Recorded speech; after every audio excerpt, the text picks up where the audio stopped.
What's going on, wrestling family? Welcome back to Hear These Thoughts. So my coworker at work, of course at work, like where else is gonna be? But anyway, they hurt my heart by saying that they feel like Rhea Ripley's title run at this point has been underwhelming, right? And the reason why it hurts me right here is because I was a huge fan of Rhea Ripley in NXT UK. I loved her.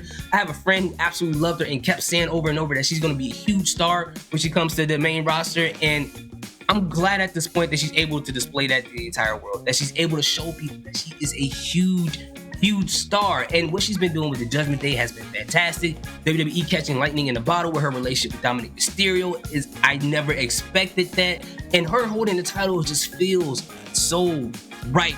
But if I take my emotions out of it, if I look at it objectively, then my coworker kinda has a point. And this is at no fault of Rhea Ripley. She is a superstar. She's doing the best of what she's got.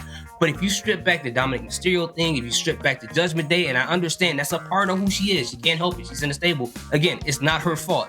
She's doing the best she can with what she has, and I think she's doing a really good job. But if you strip all that back and you actually look at her title run after WrestleMania, when she had that great match against Charlotte Flair, which I absolutely love still to this day, there hasn't been much going on as far as her run as a champion. Outside of that moment with Zelina Vega at Backlash, which was heartwarming, great for Zelina Vega, but nothing has happened to really give any notches under Rhea Ripley's belt. And the reason why I say it's not really Rhea Ripley's fault, we all know that she's great in the ring. We all know she's a superstar.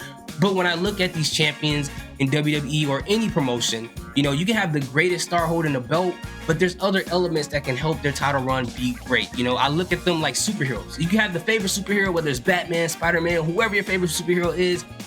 People can love them, but what will make it better for that superhero, and even for people in the general public, people that people call like normies or whatever, is the storyline and their interaction with their supervillains, with their rogues gallery. The rogues gallery makes the superhero, as far as stock in the world, go way up here. We all love Batman, but most of us know at least the 3 of their supervillains, even if you're not involved in reading the comic books. The same goes for Spider-Man, the list goes on and on and on.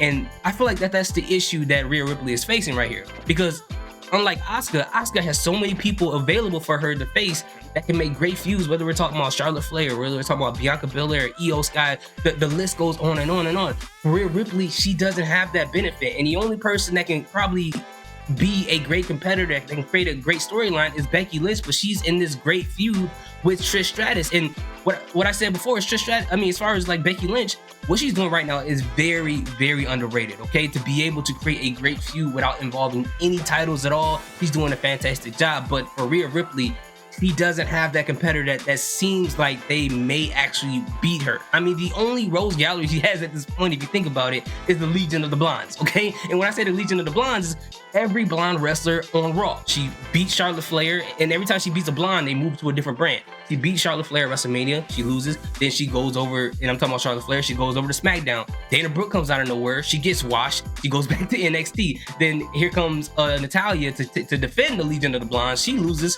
she ain't on TV no more. Then after she beats her a couple of times and wash her on a pay-per-view like she's laundry, then all of a sudden she has this feud with Raquel Rodriguez, which is adjacent to another blonde, which is Liv Morgan. So she has the Legion of Blonde that she has to worry about. But at this point, it's great for these women wrestlers, especially Raquel Rodriguez, to get, in the ring and try to develop a little bit better, but she doesn't have anyone prepared. And that's why I've always advocated for a mid-card title. And most guys say, no, that's just too many titles. I'm like, dude, I watched wrestling at a time where they had like 15 million titles. Like, I felt like everybody had a title at one point, but this is not that serious. But what I'm saying is that they need to elevate these ladies for moments like this. And Rhea Ripley is the opposite of some of the problems that sometimes WWE would face. You have the wrong person as champion, and you have all these superstars waiting to be champion that deserve the belt better than them. Rhea Ripley is the opposite situation. She has the title, she deserves that title, but there's no one available to give her a good feud, which makes it feel lackluster. And the reason why I put so much pressure on this is because when she was the Raw Women's Champion, they flopped that run for her so bad that this is her second opportunity to do so. Of course, she's doing a way better job. She's a way better character. She has a way better storyline right now, but it's time to start giving her the competitors that seem way more convincing than what she's facing. For me personally, I don't know who you guys think should be the next competitor for her on Raw, but for me personally, if Shayna Baszler develops really good, she's, from what I saw, is in her 40s. that could be an interesting match because they're both brutal in the ring. Shayna Baszler seems to be a face at this point, so to have her face Rhea Ripley will be interesting. To see Liv Morgan face Rhea Ripley, which I think is going to be next after Rhea Ripley beats Raquel Rodriguez, I think that's going to be a thing. But at the end of the day, I love Rhea Ripley. It's not as terrible as some people say online. I saw people say it was trash, it was garbage. You guys, I know you guys got to exaggerate, you guys need clicks, but at the end of the day, who do you guys think that Rhea Ripley should face next? What do you think is the issue with her title run? And if you don't think there's an issue with her title run, there has to be something that she can do better. Anybody can do it. There's a lot of people who do things better as far as the title run goes. But let me know in the comment section. Thank you guys so much for watching. Salute, peace, have a good day.